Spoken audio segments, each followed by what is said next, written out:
मंगल आदि विचारी रहा वस्तुन और अनूप, हरिजन को यश गावते हरिजन मंगल रूप।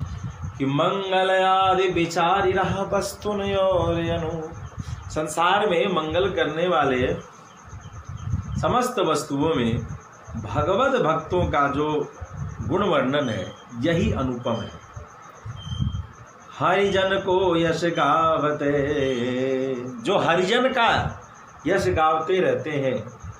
हरि जन को यश गावते, हरि जन को यश गावते, भगवान और भगवान के भक्तों का जो यश सदैव गाते रहते हैं, जिनके मुख से भगवान और भगवान के भक्तों की चर्चा चलती है।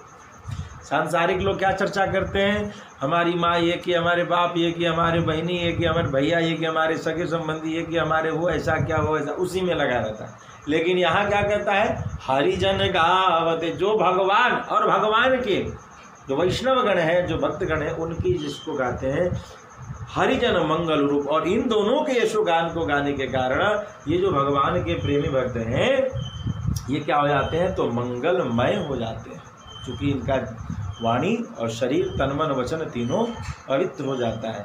यश गाते समय क्या होता है, मुख से वाणी निकलती, मुख से वाणी निकलती।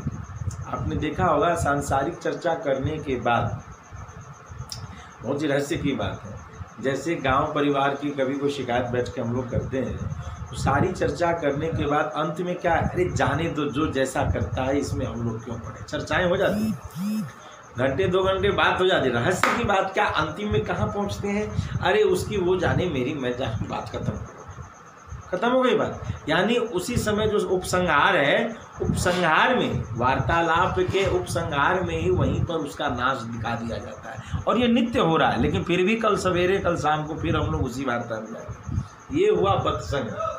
लेकिन सत्संग का रहस्य क्या है कि जब सत्संग करते हैं तो बोलते समय वचन तो निकला ही निकला, तन ये शरीर किसी संत के पास गया, किसी गुरुजन के पास गया, ऐसे के पास गया जो हमारे शंका को दूर कर सकें, और मन अंतिम में आता है। ऐसे ही घंटे आधे घंटे के वचन के बाद अंतिम में उपसंहार क्या होता है, सही है भैया, फलना संत के यहाँ, फलना भक्त के यहाँ भगवान ने ऐसी कृपा की थी, मेरी भी घर गृहस्थी को भगवान देखेंगे। तो वहाँ मन वचन कर्म तीनों, तन मन वचन तीनों एक जगह आ गए। तो सत्संग का परिणाम ये हुआ कि अंतिम में उपसंहार में उसका नाश करते हैं, और सत्संग का उपसंहार क्या होता है, तन मन वचन तीनों धन्य हो जाते हैं। इसीलिए कहा कि जो हरि जन को यश गावते, हरिजन मंगल रूप, जो हरिजन भगवान के मंगल रूप कैसे हो जाते हैं, भगवान के भक्त जो भगवान और भगवत भक्तों का सत्संग करते हैं, अपनी वाणी को पवित्र कर लेते हैं। इसीलिए बाबा तुलसी ने लिख दिया, निज गिरा पावन करण तुलसी रघुनाथ जस गावे।